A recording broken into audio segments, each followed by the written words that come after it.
nuestro cuerpo los nervios tienen capas protectoras. Entonces esas capas protectoras, cuando hay un exceso de azúcar, se va dañando.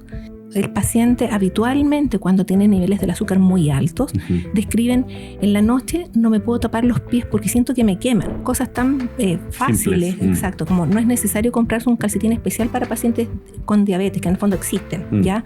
Sino que en el fondo hay calcetines comunes y corrientes y que si yo me los pongo por el revés, ya la costura no me está haciendo roce.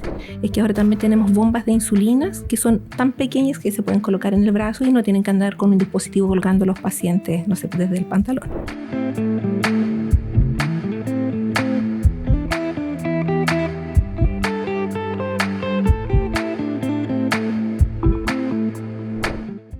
Hola a todos, bienvenidos a otro capítulo más de Segunda Opinión.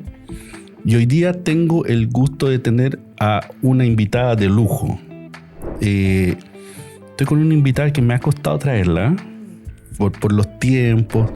Y a pesar que fue una de mis primeras invitadas, nos demoramos harto en llegar, ¿cierto? Así que estoy con la doctora Maricel Figueroa. Mari, ¿cómo estás? Muy bien, Alejandro, millón de gracias por la invitación. Efectivamente costó que coordináramos, pero ya estamos aquí para poder compartir con todo el mundo el podcast. Eso, de hecho, cuando partimos con el proyecto podcast, fuiste una de mis primeras invitadas sin tener como toda la estructura que ya tenemos armada. Yo te conté y recuerdo que como que te interesó como la idea, el proyecto. Así es, o sea, cuando me contaste del proyecto del podcast, yo creo que siempre hay que estar haciendo educación a nuestros pacientes y a nuestros colegas también. Así es que me pareció un proyecto sumamente interesante y que espero que se siga difundiendo información de buena calidad a través de la Segunda Opinión, doctor Ferrer. Perfecto. Bueno, Dani, ¿quién está con nosotros? ¿Quién es la doctora Maricel Figueroa? La doctora Maricel Figueroa Ponce es médico internista y diabetóloga de adultos.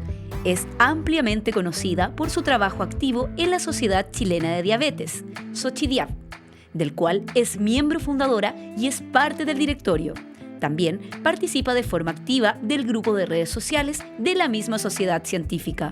Mari, muchas gracias de nuevo. Y como habíamos conversado atrás de cámaras, parte de la tradición de este podcast es conocer al invitado detrás del delantal blanco. ¿Quién es Maricel Figueroa detrás del delantal blanco? A ver, detrás del delantal blanco. Bueno, nosotros igual nos conocemos en el trabajo y compartimos tiempo juntos, pero nunca hemos conversado como en la vida más personal. Bueno, Maricel, para los papás, para los hermanos, para los amigos cercanos, soy Mati. Soy la primera de 3 hijos. Mis papás se llaman Teo y Armando y soy mamá de 2 hijos, Sebastián y Andrés. Me encanta hacer cosas en mi casa, salir al aire libre con los niños, caminar cerros. Ellos me acompañan en algunos trotes. En el fondo, lo mismo que predicamos en la consulta, tratamos de practicarlo en la vida real. Es súper interesante lo que dices, porque finalmente recuerdo que en algún minuto conversamos que parte de las cosas que tú hacías mucha actividad física, te gustaba mucho el tema del trekking, paseos al aire libre, ¿cierto? ¿Cómo has logrado juntar, digamos, efectivamente tu estilo de vida con tu actividad profesional? Mira, todo lo del trekking es de este último tiempo. Lo descubrimos con mis niños y la verdad es que los fines de semana tratamos de aprovecharlo full. O sea, no es solamente hacer tareas y estudiar, o uno como profesional también estudiar o hacer los turnos que siempre nos tocan, sino que también hay que dedicarse a disfrutar de la vida. Y el disfrutar de la vida significa compartir con tu familia, compartir con los amigos, y el hacer el trekking, la verdad es que nos ha permitido ambas cosas. Disfrutamos de la vida al aire libre y aparte de eso, en esos momentos no tenemos ni celulares, no hay redes sociales, así que es dedicarse a conversar con tu familia y saber lo que está pasando. Que es súper importante eso, porque la actividad que tú tienes, tu tiempo, probablemente lo ocupas mucho, al igual que todos nosotros que trabajamos en salud, mucho tiempo dedicado a la actividad profesional. Y para mí también, al igual que para ti, ese tiempo que uno está en otra cosa, trata de ocuparlo en la vida familiar. Así es. Mira, hoy día vamos a hablar, y estamos con la doctora Figueroa, porque vamos a hablar de un tema que es súper relevante y muy importante y además común y transversal para todos. Vamos a tocar el tema de diabetes y todo lo que no te han dicho.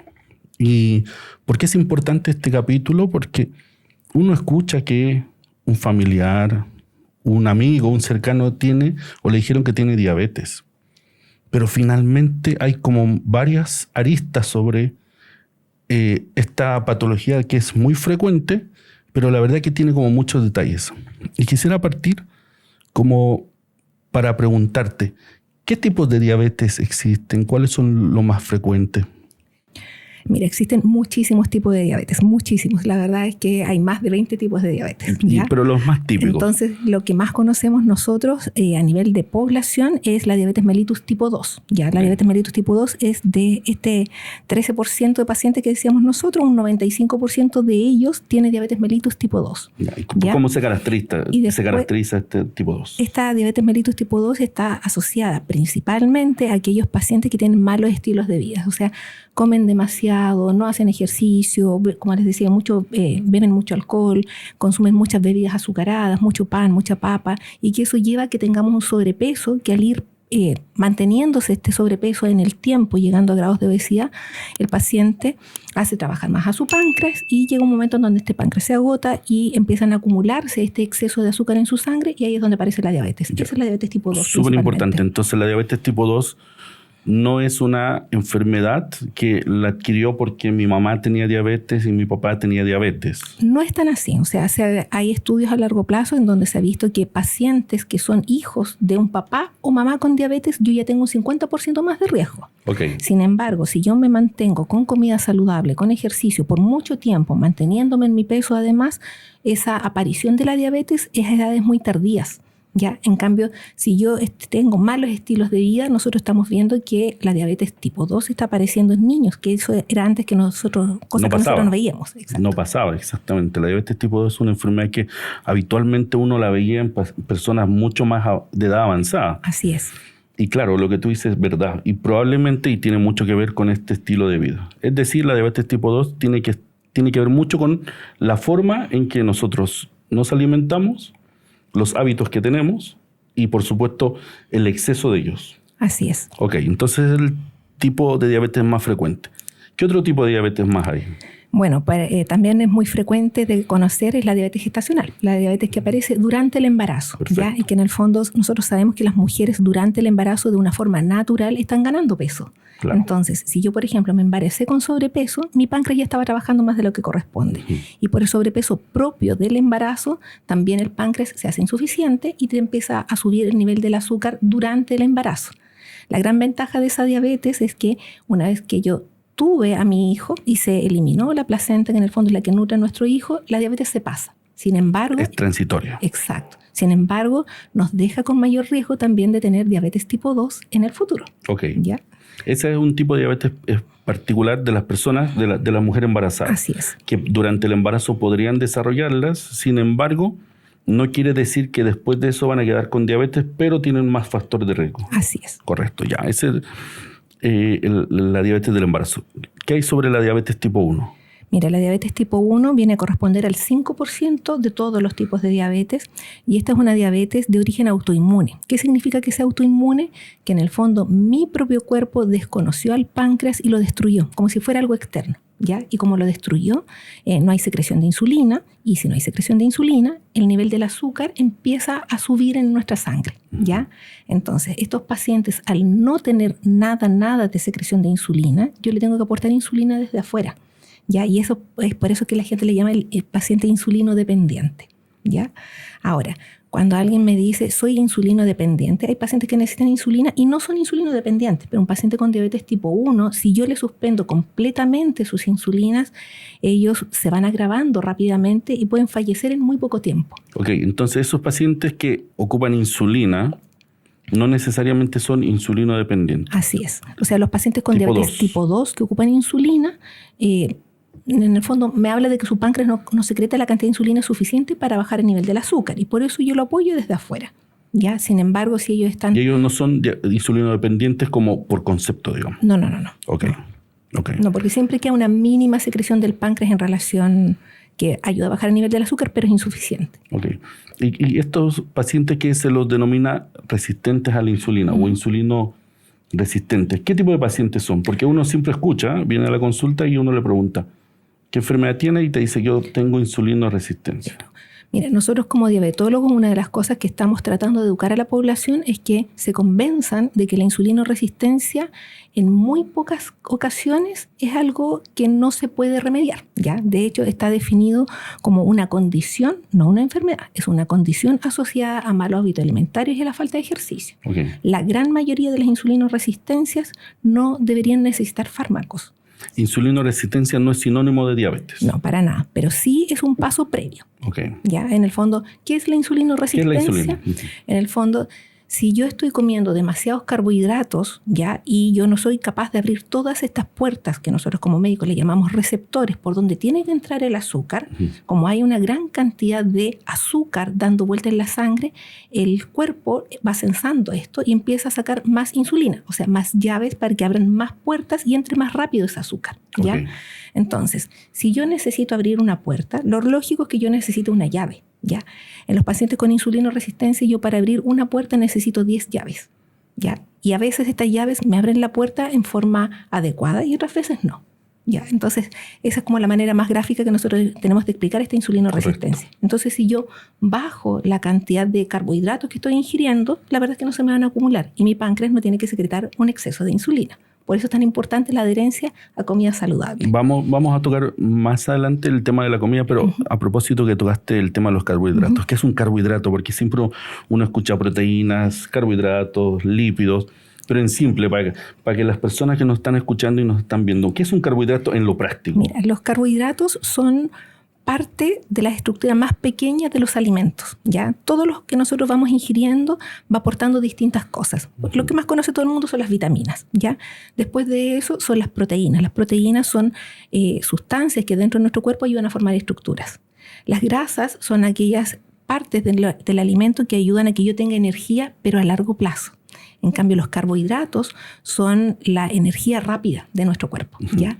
En el fondo, los carbohidratos son todas las cosas que se van convirtiendo en azúcar dentro de nuestro cuerpo, incluso aunque sean saladas. O sea, por ejemplo, si yo como sandía, si yo como papa, si yo como arroz, como pasta, como pan, me tomo un traguito, todo eso se convierte en azúcar dentro del cuerpo. La gran mayoría de los alimentos en nuestro cuerpo son capaces de producir azúcar cuando yo la metabolizo, cuando yo la digiero dentro de mi cuerpo. ¿Ya? Y eso es lo que llamamos carbohidrato. El carbohidrato en el fondo es parte de la alimentación y no es solamente el azúcar, sino que son alimentos que tienen harta carga o se metabolizan de forma elevada y forman azúcar en el cuerpo. Así es. Ok, bueno, ahora vamos a entrar en unos minutos más a hablar sobre la alimentación.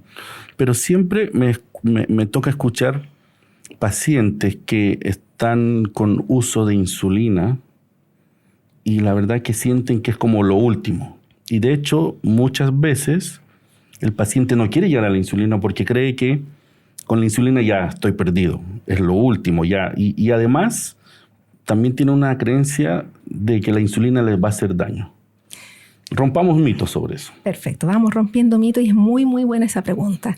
Mira, la verdad es que la insulina, pensemos que en nuestro cuerpo está secretando insulina para poder bajar los niveles del azúcar. ¿Ya? La insulina es el tratamiento más natural que tenemos nosotros para poder compensar en forma rápida ese exceso de azúcar que anda dando vuelta en la sangre y yo baje los niveles. Entonces, la insulina no solamente está indicada cuando un paciente lleva muchos años de diabetes, cuando recién está debutando con la diabetes y tiene niveles del azúcar demasiado altos, o sea, tu cuerpo está intoxicado en azúcar, lo que nosotros como médicos llamamos glucotoxicidad. Yo tengo que desintoxicar a este paciente del exceso de azúcar y la manera más rápida y efectiva es usando la insulina. Okay. Ahora, eso no quiere decir que un paciente que está debutando con diabetes vaya a necesitar insulina para toda la vida. Nuevamente, me estoy refiriendo a los pacientes con diabetes tipo 2. Un paciente con diabetes tipo 2, si tiene su nivel del azúcar muy alto, yo le voy a colocar insulina al inicio y si después su páncreas empieza nuevamente a funcionar en forma adecuada, vamos a ir haciendo la transición a los distintos fármacos por vía oral que tenemos actualmente. Claro. Ya, yo a los pacientes le pongo esto como un ejemplo, como cuando alguien se fractura una pierna. Entonces, si yo me fracturo la pierna, yo no salgo de la urgencia caminando así. A mí me colocan un yeso y una vez que el hueso consolidó, me sacan el yeso y yo vuelvo a empezar la marcha. Qué perfecto ejemplo. Me gustó. Muchas gracias. Me gustó, porque es muy gráfico.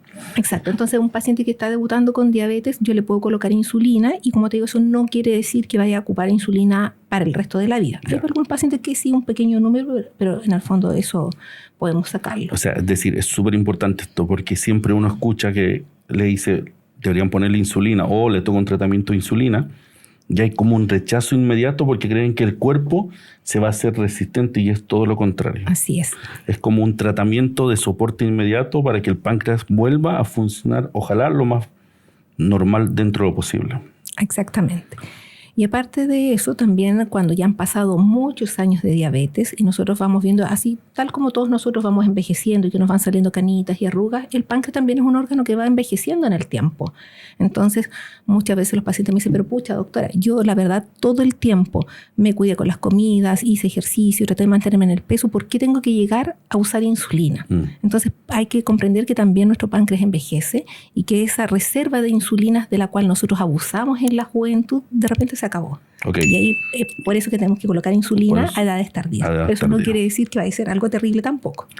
Aparte de la insulina, hay un fármaco muy conocido que es la metformina.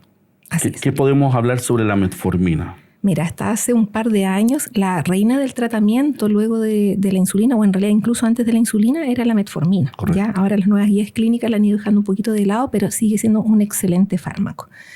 Cuando nosotros nuevamente estamos hablando de esta puerta que les decía yo, que se llaman receptores, y está funcionando mal la chapa de esa puerta y no está entrando el azúcar porque la chapa de la puerta está mala, o mi llave de que es la insulina, no se está uniendo bien a esa chapa, que es lo mismo que nos pasa a nosotros en la casa. Tú te estás quedando puerta afuera si la chapa o la llave no funcionan adecuadamente. Entonces lo que uno hace en forma... para poder arreglar esa chapa de la puerta es aceitar la chapa de la puerta. La metformina es un fármaco que ayuda a mejorar la unión de la insulina con su receptor. Y con eso entra más rápido el azúcar a las distintas células. Trata de guiar la llave a la chapa. Exacto. Para que funcione y encaje de forma adecuada. Se abra fácilmente sin que el páncreas tenga que seguir secretando insulina en forma permanente. Entonces eso nos ayuda a cuidar el páncreas. Y además tiene una gran gracia la metformina. La metformina ayuda a que nuestro hígado, que es el que libera azúcar durante la noche para que nuestro cuerpo siga funcionando a pesar de que yo no estoy comiendo nada, no libere tanta azúcar, porque en el fondo el nivel del azúcar alto en ayunas no tiene mucho que ver con lo que yo comí en la noche anterior, sino que tiene que ver con el trabajo del hígado. Entonces, cuando yo tengo un exceso de azúcar, la metformina logra frenar ese trabajo en exceso del hígado, y eso no lo hace ningún otro fármaco, ¿ya? Y además, uno de los grandes temores de los pacientes en relación a la metformina es que, por ejemplo, no sé, un medicamento tóxico, van leyendo un montón de cosas en internet de repente, o del consejo de la amiga que te dicen que es un mal fármaco, y la verdad es que es un excelente fármaco. O sea, de todo uno escucha con la metformina. Una cosa que yo lo he escuchado muchas veces, o sea, muchas oportunidades, desde que tomó metformina se echó a perder los riñones. Claro, o sea, mira, lamentablemente a veces es problema del equipo de salud, no solamente del médico, sino del equipo de salud. Ya cuando nosotros le quitamos a un paciente la metformina, no es porque la metformina le haya echado a perder el riñón, sino que en el fondo es porque ese paciente que tiene una condición crónica no se cuidó en forma adecuada todo el tiempo. El tener una diabetes mellitus descompensada, tener sobrepeso, especialmente en rango de obesidad, el tener una hipertensión mal controlada, el tomar exceso de antiinflamatorios va dañando el riñón. Entonces, cuando el riñón se daña, efectivamente se acumulan sustancias que produce la metformina, y por eso yo tengo que sacar la metformina. Pero no es la metformina la que le produjo el daño al riñón. Claro, es la suma de todo, de la enfermedad mal controlada, de otros fármacos, y por supuesto, de nuevo, llegamos a lo mismo, el exceso. Exacto. Y un mal control. No, de hecho, la metformina es un medicamento tan seguro que incluso en mujeres que se embarazan tomando metformina, nosotros lo podemos mantener durante el embarazo. En cambio, otros fármacos, especialmente las mujeres embarazadas, lo saben. O sea, uno tiene un resfrío y con suerte te dan 2 o 3 fármacos en relación a eso. Tal cual. En cambio, este es un medicamento seguro incluso durante el embarazo. Bueno, ahora que ya estamos tocando el tema como de las complicaciones, hablemos de las complicaciones, ¿te parece? Perfecto. Mira, lo que me toca ver a mí, desde mi mirada de cirujano, y lo que temen todos los pacientes, yo lo voy a ir nombrando, pero tú después lo vamos ordenando, ¿te parece? Perfecto. Y lo que más teme la gente es la amputación, que es la pérdida de o un dedo o una extremidad, ¿cierto? Además de esa que es tan fuerte, ¿qué otras complicaciones más puede tener un paciente que tiene una diabetes mal controlada? Mira, una diabetes mal controlada efectivamente la amputación era lo que más se conocía hasta hace años atrás. Sin embargo, tenemos que considerar que el gran problema de la diabetes es que inflama vasos sanguíneos. Y vasos sanguíneos nosotros tenemos desde el pelo hasta los pies. Todo el cuerpo. ¿Ya?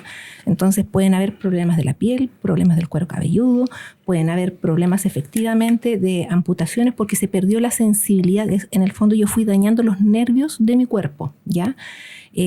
Puede haber más riesgo de infartos cardíacos, infartos cerebrales.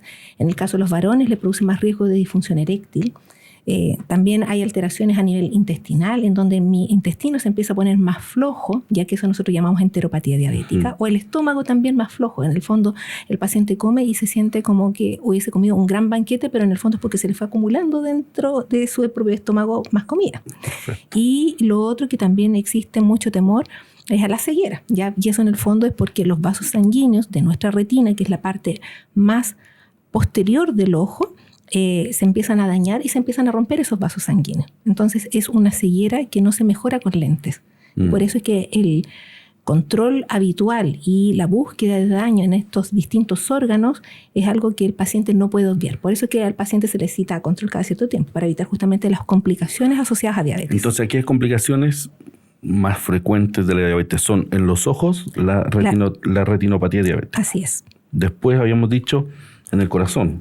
Así es. La cardiopatía coronaria, que en el fondo el paciente lo asocia más a mayor riesgo de infarto. Mayor riesgo de infarto. Y también tiene mayor riesgo de ser insuficiencia cardíaca, o sea que el corazón no funciona. No funciona de forma adecuada. Y el mecanismo finalmente es el mismo, que es la alteración y una obstrucción del riego sanguíneo del corazón. Claro, va disminuyendo el lumen. El lumen, que en el fondo es como el hoyito por donde pasa la sangre, que en el fondo cada vez se va haciendo más pequeño, tanto por la inflamación crónica por el exceso de azúcar, como por otros factores, por ejemplo, el colesterol malo alto. Claro, va asociándose justamente todos los factores, la acumulación del azúcar, el mal control de la diabetes, el colesterol elevado, el consumo y el exceso de ácidos grasos, ¿cierto? Y va sumando todo este complejo. Y esa falta de irrigación también probablemente va a afectar lo que tú dijiste muy bien, los riñones. Así es. Los intestinos, el estómago, porque finalmente es una falta de irrigación. Y hacia abajo las extremidades, que ahí hay dos fenómenos por los cuales los pacientes pueden llegar a tener pie diabético. Y tú lo habías nombrado y me gustaría un poco conversar sobre esos. Uno es que no sienten. Exacto. ¿Qué pasa? Lo que pasa es que los nervios en nuestro cuerpo, también nuevamente por ponerlo en un ejemplo muy gráfico, hay que pensar que son como los cables de una casa, ¿ya? Entonces los cables de la casa normalmente tienen un plastiquito alrededor que permite aislar la corriente y cosa que la electricidad pase bien de un extremo a otro. Perfecto. En nuestro cuerpo los nervios tienen capas protectoras. Entonces esas capas protectoras, cuando hay un exceso de azúcar, se va dañando. Y nuestro nervio empieza a tener primero sensaciones anómalas. El paciente habitualmente, cuando tiene niveles del azúcar muy altos, describen: en la noche no me puedo tapar los pies porque siento que me queman. Sin embargo, se tocan los pies y no están calientes. Pueden tener sensaciones anormales como que si el pie estuviera dormido. Entonces, cuando se va perdiendo esa sensibilidad de la planta del pie, a veces el paciente puede estar, por ejemplo, con una piedrecilla durante todo el día y te va haciendo una pequeña herida.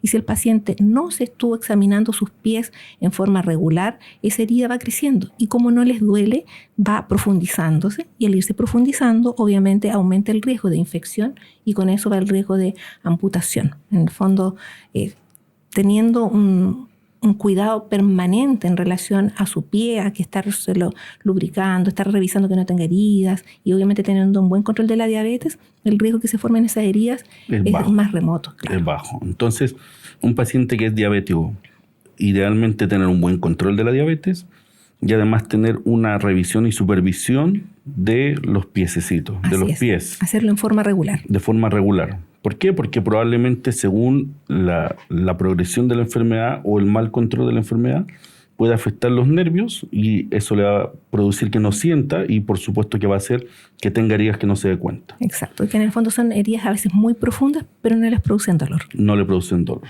perfecto. Eso habitualmente uno le toca ver como etapa muy avanzada la enfermedad y efectivamente uno no se da cuenta. Y los pacientes llegan a controlarse y te cuentan que no se dieron cuenta hasta que pasó la hija o un familiar y le dijo, oye, ¿qué te pasó? Y no se dan cuenta. Así es. Uno es entonces la alteración nerviosa de los pies y la otra es la alteración de la circulación. Así es. Que es un poco el componente más vascular. Claro, lo que pasa, tal como mencionamos hace un momento, el exceso de azúcar va dañando la parte más interna de los vasos sanguíneos, ¿ya? Y al haber menor flujo de sangre, eso también va haciendo que yo, en vez de que lleve una buena cantidad de células de defensa o de células que me ayudan a cicatrizar las heridas, sean insuficientes. Y por eso es que también las heridas van creciendo en el tiempo. Correcto. Y además que el exceso de azúcar produce algo que en términos médicos nosotros llamamos anergia, que en el fondo las células de defensa, los glóbulos blancos, no reaccionan en forma adecuada, son más lentos y no se dan cuenta de que están con una infección al lado y no la están atacando en forma adecuada. Correcto. Entonces hay dos fenómenos, la anergia que tú dijiste y efectivamente un mal flujo de sangre. Así es. Que no permite la llegada de todos los personajes, los protagonistas de la defensa. Así es. Y efectivamente asociado a un componente infeccioso, es un territorio para llegar a una complicación que es la más mala de todo, yo creo, de las complicaciones. Claro, que es lo que nosotros llamamos pie diabético. El pie diabético. Y el pie diabético es evitable. Claro, con un buen control metabólico, con un buen control de las glicemias, es evitable, absolutamente. Ya. Entonces, el pie diabético debería evitarse con un buen control de la diabetes. ¿Eso qué quiere decir? Tener niveles del azúcar en rango, ya que dependiendo de la edad de cada paciente nosotros vamos estableciendo distintos límites. Pero si queremos dejar un rango general para toda la población, un paciente con diabetes en ayunas, por ejemplo, debería tener valores del azúcar entre 80 y 130. Tratar de no superar eso. Claro. Si están más alto que eso, vigilemos. Estoy comiendo adecuadamente, me está faltando medicamento. Si me estoy pinchando yo el dedito en la casa y veo que en forma frecuente ese valor está más alto, vaya a control con su médico para que le ajuste la terapia. Y si yo me quiero controlar los valores del azúcar después de comer una comida normal, como por ejemplo, no sé, al almuerzo yo como una cazuela, que eso tiene papa, choclo, zapallo, y todo eso se convierte en azúcar dentro de mi cuerpo. Si yo la primera cucharada de comida me la puse a la 1 de la tarde y me controlo el nivel del azúcar 2 horas después, o sea, a las 3 de la tarde, ese valor no debería pasar de 180. Entonces también, si estoy viendo cada vez que como algo, que mi valor del azúcar está mayor a 180, tengo que poner ojo. Mi porción de comida es muy grande o efectivamente mi páncreas ya no está dando la insulina suficiente y mi doctor me tiene que ajustar el tratamiento. Perfecto. Súper importante esa recomendación. En el fondo, para evitar llegar a estas complicaciones, tener un buen control de la glicemia. Así es. De la glicemia, tanto en ayunas es primordial, como después de los alimentos. Así. Ok, esa es una recomendación. La otra recomendación sobre el pie diabético. Estarlo vigilando de forma frecuente. Y aparte de eso, usar calzado adecuado. ¿Ya? En especial las mujeres que nos cuesta bajarnos de los tacos, que de repente la vanidad gana por sobre el cuidado de la salud. El usar tacos en forma permanente va generando lesiones en los pies, lo que conoce todo el mundo como callitos, la hiperkeratosis, que de repente esa presión permanente está produciendo heridas por debajo. En el caso de los varones que están utilizando estos zapatos de seguridad y no se dan cuenta que dentro del zapato entró una piedrecilla, no están revisándolo. O también cuando usamos, por ejemplo, calcetines que tienen costuras que son muy marcadas y que también van produciendo roce. Claro. Entonces, cosas tan fáciles, exacto, como no es necesario comprarse un calcetín especial para pacientes con diabetes, que en el fondo existen, ¿ya? Sino que en el fondo hay calcetines comunes y corrientes y que si yo me los pongo por el revés, ya la costura no me está haciendo roce. Revisar los zapatos todos los días, que no me aprieten los zapatos. Correcto. Si los pies se humedecen en forma frecuente, cambiarme de calcetines para que en el fondo eso también disminuya la generación de honguitos entre medio de los dedos, que eso también va generando heridas a largo plazo. Por supuesto. ¿Ya? Pero lejos, independiente de todas esas medidas que son de prevención, lo más importante es mantener controles del azúcar dentro de rangos. Súper. O sea, ahí tenemos dos. ¿Hay algo más que pueden hacer las personas? Bueno, aparte de eso, en el chequeo regular con el equipo de salud, porque esto lo puede hacer el médico o la enfermera del consultorio o del centro médico donde ustedes estén asistiendo, nosotros vamos evaluando con Son test. Exacto, un test que se llama monofilamento, el monofilamento, exacto, que todo el mundo lo mira y piensa que uno le va a inyectar una aguja en el pie, y en realidad es como una varita de un escobillón parecido a eso, y que en el fondo en forma muy suave, muy sutil, nosotros vamos tocando puntos específicos del pie. Entonces cuando vamos viendo que el paciente no está sintiendo eso, nosotros nos damos cuenta de que ya hay alteración de la sensibilidad protectora del pie, y eso nos está diciendo, ojo, una alerta. Exacto, ojo, tiene que vigilar en forma más frecuente el pie. Perfecto. Estas son recomendaciones súper importantes, muy simples, pero fundamentales para evitar el pie diabético. Así. Es decir, evitar las amputaciones. Y evitar las amputaciones, que la verdad que a uno, como cirujano, no le gusta ver ni hacer, y a un paciente, por supuesto, es llegar a una etapa donde la suma de varios factores.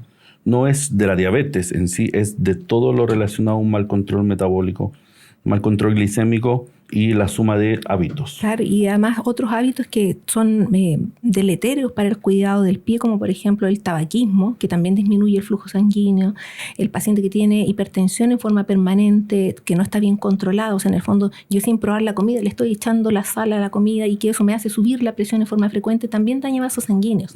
Entonces, si nos damos cuenta que la mayoría de los pacientes que viven con diabetes tienen el nivel del azúcar alto, la presión alta, están fumando y además tienen el nivel de colesterol alto, eso aumenta el riesgo de pie diabético. Claro, no es solamente culpa de la diabetes. Es un entorno ideal para producir una complicación de la diabetes. Y llegar a la amputación, que es lo que no queremos. Que es lo que no nadie, por supuesto. Bueno, antes de pasar al tema de la alimentación, me gustaría que me contaras sobre estos nuevos tratamientos que existen sobre la diabetes. ¿Qué es el GLP-1? Partamos con eso. Y también que me cuente estos inhibidores, el SGLT2. Perfecto, mira. Afortunadamente para todos los diabetólogos, para toda la gente que vemos en forma frecuente, pacientes que viven con diabetes, en estos últimos años han salido muchos fármacos, aparte de la insulina, que era lo que teníamos antes, la metformina, la glibenclamida, que también es muy conocida por los pacientes, en especial en el ámbito público. Y aparecieron en estos últimos años 3 fármacos. Uno de ellos, que me olvidé de mencionártelo, es uno que se llaman inhibidores del DPP4, que en palabras muy fáciles lo que ayudan es a que mi propia insulina dure más tiempo. Entonces, en pacientes que tienen muchos años, son fármacos seguros que no producen hipoglicemia y que nos ayudan a mejorar el tratamiento de su diabetes. ¿Y eso qué tipo de presentación son? Son comprimidos, son pastillitas, ¿ya? Entonces, la verdad que son fármacos bastante seguros, no son tan caros y en el fondo están disponibles en el sistema público y en el sistema privado, en el sistema de ISAPRES me refiero, están en las canastas disponibles ya para algunos pacientes. ¿Ya? Tanto para FONASA como para ISAPRES. Para ISAPRES, pero tienen que cumplir ciertos requisitos. No está disponible en la canasta propiamente tal para todo el mundo. Sí, yo lo puedo comprar directo en la farmacia, sí, claro, pero en la canasta está para un cierto grupo de pacientes que son pacientes de más de 65 años y que tienen algún deterioro de la función renal. Ese fármaco está disponible. Que se benefician en el fármaco. Los otros fármacos que tú recién mencionaste, los inhibidores SGLT2, esos son fármacos que nosotros llamamos glucosúricos. ¿Qué significa eso? Son fármacos que son capaces de eliminar el exceso de azúcar a través de la orina. Qué interesante eso. Entonces, esa es una manera que nosotros tenemos de bajar los niveles del azúcar sin seguir forzando tanto al páncreas. Entonces, estos fármacos, además de ayudarnos a compensar la diabetes, en todos los estudios que se han ido haciendo desde que aparecieron, se constató que son fármacos muy beneficiosos para ayudar a manejar además la parte cardiovascular. ¿A qué me refiero con eso? Disminuyen el riesgo de infartos cardíacos, el riesgo de infartos cerebrales, va cuidando el riñón, o sea, en el fondo también va disminuyendo la progresión de una enfermedad renal, ¿ya? Ahora, eso no quiere decir que el fármaco va a ser maravilla, tiene que ir acompañado de la comida saludable y el ejercicio. Claro. Pero estos fármacos han sido tan efectivos en su acción que incluso ahora lo estamos ocupando en pacientes que no tienen diabetes y, por ejemplo, tienen insuficiencia cardíaca y nos va ayudando a mejorar la función del corazón. Perfecto. Son fármacos de verdad muy novedosos, muy buenos. Lamentablemente no están en ninguna canasta de ISAPRES ni de FONASA. ¿Son fármacos que vienen en el mercado hace cuánto tiempo más o menos? Yo te diría aproximadamente 7 u 8 años. ¿Ya? Pero fuertemente utilizado estos últimos años. Claro, o sea, de hecho, en las guías clínicas, que tal como yo le decía hasta hace algunos años, la reina del tratamiento era la metformina. Estos fármacos están desplazándola a un segundo lugar. En el fondo, de hecho, las nuevas guías clínicas dicen ocupe estos inhibidores SGLT2 junto con la metformina o a veces incluso partiendo solamente con este fármaco. Este fármaco SGLT2, ¿qué tipo de presentación viene? También vienen comprimidos. Comprimidos. Sí. Perfecto, está súper bueno, es súper interesante. ¿Y el otro? Y el otro que son los agonistas GLP-1. Estos son fármacos que tienen distintas acciones a nivel de nuestro cuerpo, ¿ya? O sea, en el fondo fueron fármacos que se inventaron para pacientes con diabetes y que se vio que aquellos pacientes que tenían esta diabetes tipo 2 y que además se asociaba a sobrepeso o a obesidad, empezaron a bajar de peso estos pacientes. Entonces, al ver que además estaban bajando de peso con este fármaco, empezaron a probarlo en gente que no tenía diabetes y vimos que también eran igual de efectivos. Entonces, ¿qué es lo que hacen estos fármacos? Es que a nivel de nuestro cerebro nosotros tenemos un centro que se llama hipotálamo, que tiene que ver con el apetito y nos ayuda a disminuir el apetito. Entonces, con eso los pacientes no andan picoteando a cada rato.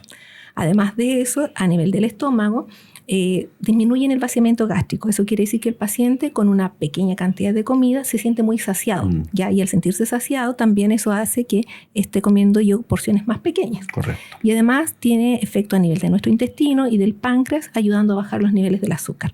Entonces, también en estudio a largo plazo, aparte de ayudar a controlar la diabetes, se vio que tenían seguridad cardiovascular. También disminuye el riesgo de infartos cardíacos y infartos cerebrales.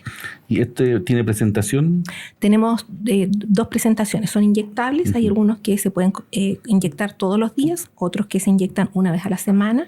Y desde hace un año más o menos en Chile tenemos disponible uno que se toma en pastillas, en ayunas, todos los días. Interesante, ¿eh? Sí. Ese no lo había escuchado.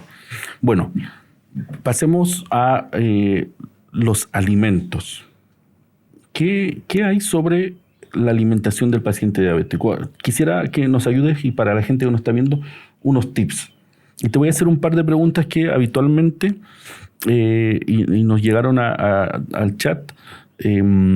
Alternativas naturales como dátiles o miel, como para endulzar.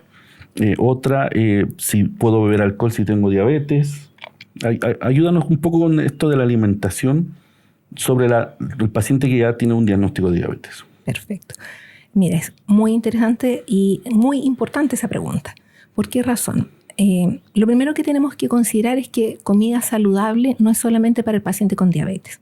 Sea alguien joven, sea alguien añoso, tenga o no tenga diabetes, todos tenemos que comer saludable. Claro. Y en el fondo este comer saludable es comer de todo un poco en las porciones adecuadas. Cualquier exceso nos va a producir daño en el cuerpo. El problema está que cuando nosotros ya tenemos a un paciente que está viviendo con diabetes, el problema es que nosotros tenemos que restringir todas esas cosas que se convierten en azúcar dentro de nuestro cuerpo, ¿ya? Y esas cosas que se convierten en azúcar dentro de nuestro cuerpo, dentro de la alimentación más frecuente que nosotros tenemos acá en nuestro país, son las papas, las pastas, las frutas, el alcohol, ¿ya? El pan. En el fondo, no es que un paciente que vive con diabetes nunca más pueda consumir esos alimentos, sino que en el fondo tenemos que restringirlos para que justamente sus niveles de azúcar en sangre no aumenten. Es decir, proporcionarlo. Así es. O sea, por ejemplo, tengo muchos pacientes que me dicen, ¿pero por qué me dice eso? Yo nunca más voy a poder comer pan. Y cuando nosotros, junto con la nutricionista, le elaboramos un plan nutricional, el paciente se da cuenta de que si él come media marraqueta en la mañana, media en la noche, sus niveles del azúcar no se elevan por sobre lo normal. Pero en el fondo es aprender a comer, porque también me dicen, pero pucha, con esto voy a quedar con hambre. Y la idea está en ir haciendo mezclas que son beneficiosas. Y en eso, la nutricionista, que muchas veces los pacientes no quieren ir al control con la nutricionista y es un pilar fundamental en el tratamiento de la diabetes, le va aclarando y le va educando de que un paciente con diabetes puede comer frutas, pero las porciones adecuadas. Puede comer pan en las porciones adecuadas. ¿Todos los pacientes que tienen un diagnóstico de diabetes tienen acceso a nutricionista? Sí. Sí, la verdad es que sí. Lo que pasa es que en el sistema público la nutricionista es un bien gratuito para los pacientes y obviamente como hay una gran población, uno no puede tener control con la nutricionista todos los meses. ¿Ya? Sin embargo, la nutricionista sí se encarga de entregarle una pauta nutricional para que el paciente siga ese camino incluso por años. El punto está que se le van olvidando cosas y por eso es que siempre lo vamos citando cada cierto tiempo donde la nutricionista. Además, tenemos que ir considerando que el estado en el que yo estoy debutando con la diabetes no es lo mismo que cuando yo llevo un año de diabetes. Correcto. Si yo tengo un paciente que es muy ordenado con sus comidas, que es muy ordenado con el ejercicio, que se está tomando sus fármacos y sus niveles del azúcar están dentro de la estable, dentro de las metas que nosotros le colocamos, la verdad es que uno puede ir aumentando la cantidad de cosas que vamos introduciendo en su dieta. En cambio, un paciente que está con sobrepeso, que no hace ejercicio, que se toma los medicamentos un mes sí, otro mes no, y su diabetes está complicada y está con niveles de azúcar alto, yo tengo que cuidar todos los órganos de su cuerpo y por eso es que restringimos nuevamente los alimentos. Entonces, por eso es que la idea es que este sea un cuidado dinámico y vayan en forma regular a la nutricionista. Por eso tienen controles cada cierto tiempo. Exacto. Y en el sistema público tienen controles con enfermera, con el médico, con la nutricionista. Así es. Probablemente en el sistema privado también. Así es. Perfecto. ¿Hay algún alimento prohibido para los pacientes diabéticos que en el fondo no les diga, no, esto no lo comas, no lo consumas? O sea, como te digo, todo va en la cantidad. Por ejemplo, tengo pacientes que son adictos al azúcar, por decirlo de alguna manera, y me dicen, yo no puedo vivir sin chocolate. ¿Ya? Entonces, uno le dice, ya, sí, no sé, cada 15 días o una vez al mes te vas a juntar con tu familia, van a ver una película y quieres comer chocolate, cómelo, pero una porción pequeña. No es necesario comerse la barra entera de chocolate. Correcto. ¿Sí? Ahí es donde está el problema, es la cantidad. No el comer un poquito de chocolate, sino es la cantidad de chocolate. Y en esa misma línea, que también pasa, hay gente que no sabe qué comer afuera. ¿Qué recomendación? Porque uno va a comer afuera, va a comer a lo mejor a una invitación a la casa de un familiar.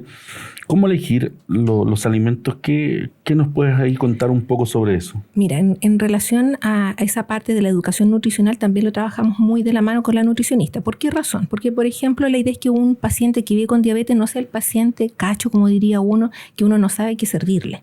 La idea es que un paciente con diabetes, si yo, por ejemplo, voy a una comida y me están ofreciendo pasta de almuerzo, ya yo sepa que puedo comer pastas, pero en una porción equivalente a 1,5 tazas.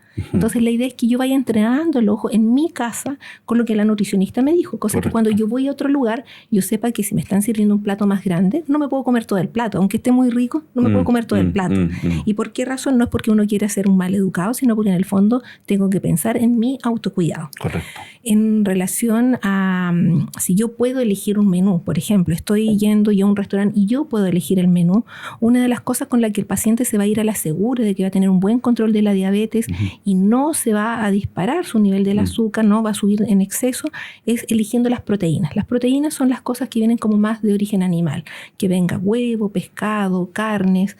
Eso va a ayudar a que yo tenga saciedad y que en el fondo no me suba el nivel del azúcar. De hecho, nosotros a los pacientes les enseñamos a ocupar el plato saludable. ¿Qué significa el plato saludable? El plato saludable? Que en el fondo este plato grande, el plato de fondo, yo lo divido por la mitad, ¿ya? Y la mitad de mi plato debería ser de ensaladas verdes, ¿ya? Lechuga, apio, exceptuando las habas y las arvejas, porque esas están en el grupo de carbohidratos. Pero el resto de ensaladas verdes son de consumo libre. Ensaladas verdes, espinaca. Es perfecto. Lechuga. Así es. Acelga. Sí. ¿Qué más? El repollo, el pepino verde en el fondo. Pepino, perfecto, súper. ¿Cómo se llama esta? Las achicorias también. Ya todo lo que sea verde. El cale, la rúcula, todo eso en el fondo son de consumo libre. Ya, y eso va en la mitad de un plato. Eso debería ser al menos la mitad del plato. Ya, porque eso nos va dando saciedad. Entonces, por eso es súper importante que vaya en el plato. Perfecto.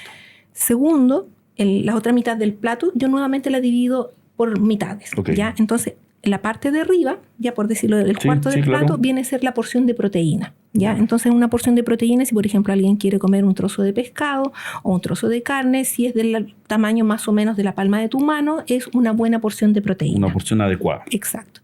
Y finalmente, en el otro extremo del platito, que viene a ser el otro cuarto del plato, viene a ser la porción de carbohidratos, que ahí es donde al paciente le vamos enseñando a que lo mida o con puños o con tazas. ¿Ya? Entonces, una taza de té, de las normales, si yo eso la lleno con arroz, la verdad es que es una cantidad adecuada de arroz para poderla comer como cualquier persona. Al almuerzo. Exacto, a la hora del almuerzo. Una vez al día. Una vez al día. Ahora, si tú en la noche quieres volver a comer arroz, no hay ningún problema. Si el punto está que cuando yo echo el arroz en esta tacita, no es el arroz apretado y moldeado, sino que es lo que entró sueltito con el cucharón dentro de la taza.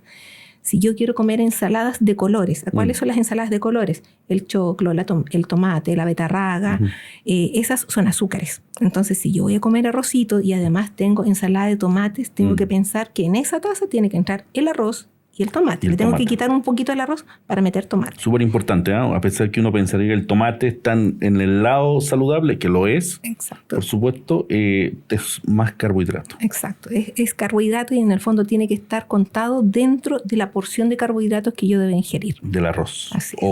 O la porción de papa, fideo. Exacto. Ok.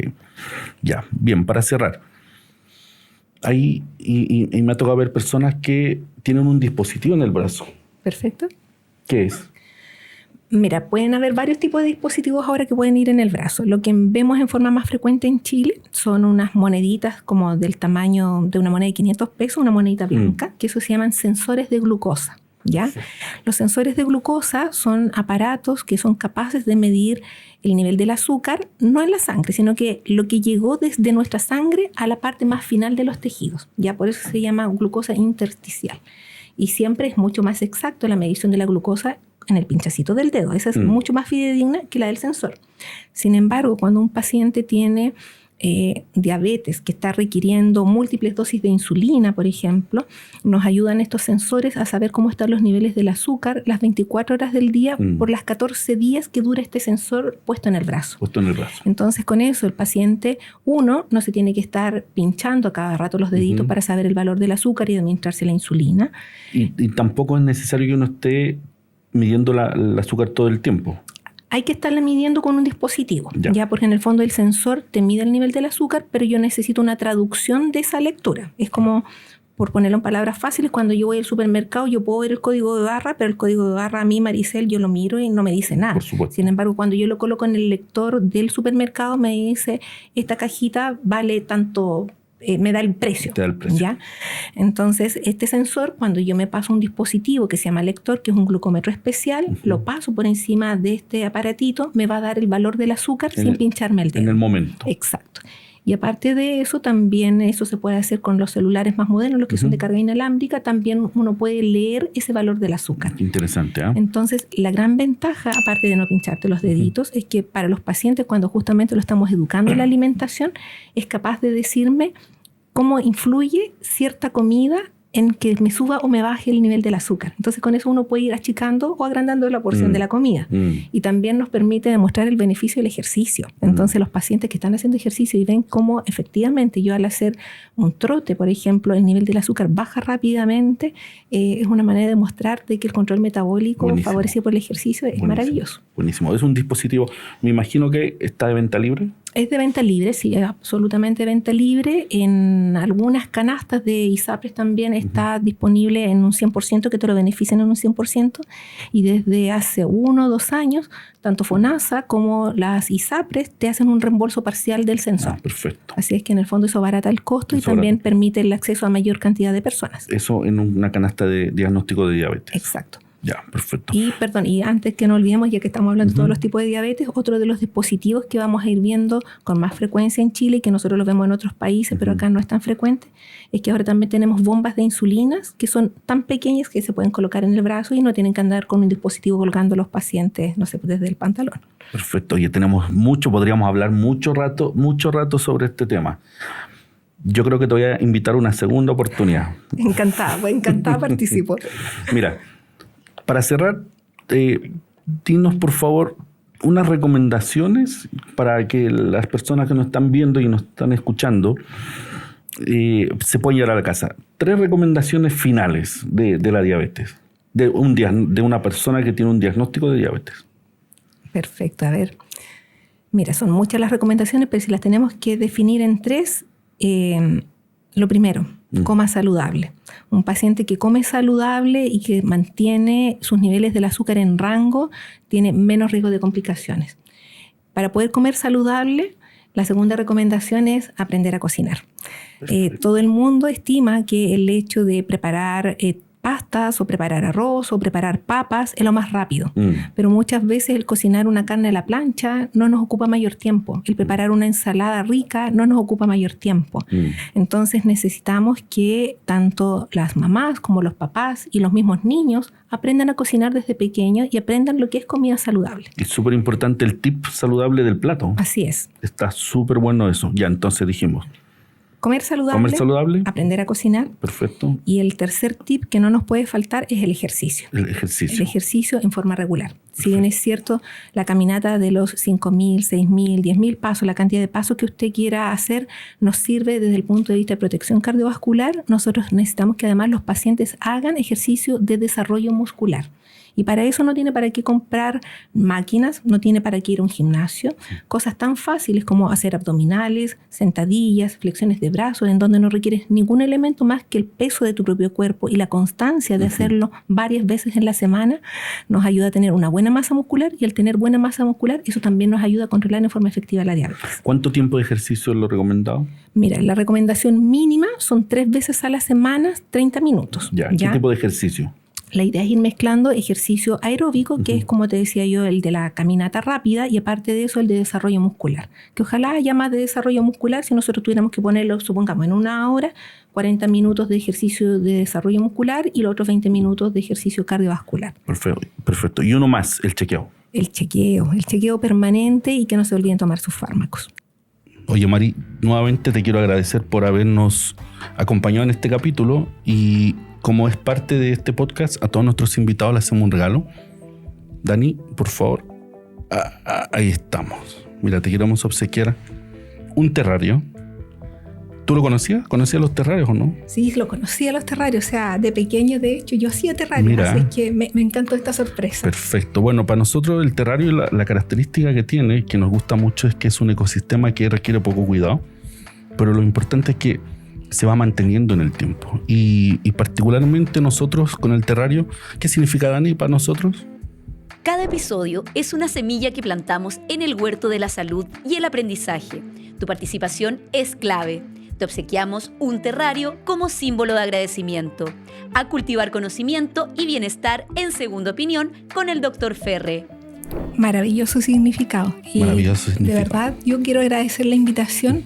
Lo pasé muy bien en la grabación, y ojalá que a todas las personas les sirva el contenido que conversamos. Mari, ¿cómo te encuentran las personas, la comunidad en tus redes? ¿Cómo te pillan? A ver, yo tengo unos datos. Dani, ¿cómo encuentran a la doctora Figueroa? También puedes seguir a la doctora Maricel Figueroa en Instagram, @doctora.maricel_Figueroa. Bueno, tú tienes harta actividad en redes sociales por la sociedad. Claro, a través de la Sociedad Chilena de Diabetes, nosotros en forma incógnita detrás de todas las publicaciones, somos un grupo de 6 personas que estamos en forma constante publicando información en la página de la Xochidiab, que en el Instagram es @Xochidiab, donde damos información para pacientes y también para profesionales. Los invitamos a los cursos de formación, así es que también los invitamos a seguir esa página. También sigan a la Sociedad Chilena de Diabetes, así ¿cierto? es. Tienen información muy importante y muy útil por lo demás. Y en forma constante estamos renovando el contenido. Perfecto. Bueno, Dani, ¿cómo nos encuentran a nosotros? No dejes de escucharnos en YouTube y Spotify, @segundaopinión.drferre, y seguirnos en Instagram, Facebook y TikTok, @segundaopinión.drferre. Oye, Mari, nuevamente muchas gracias. Te pasaste por participar, y quiero agradecer a nuestra comunidad, a toda la gente que nos ve. Acuérdense que es muy importante que este capítulo lo compartan con personas que crean que les va a ser útil, y además que nos sigan, se suscriban, le pongan like, sigan a la doctora Maricel Figueroa también. Y nuevamente muchas gracias, y nos vemos hasta el próximo episodio. Que estén bien, chao. Nos vemos, chao.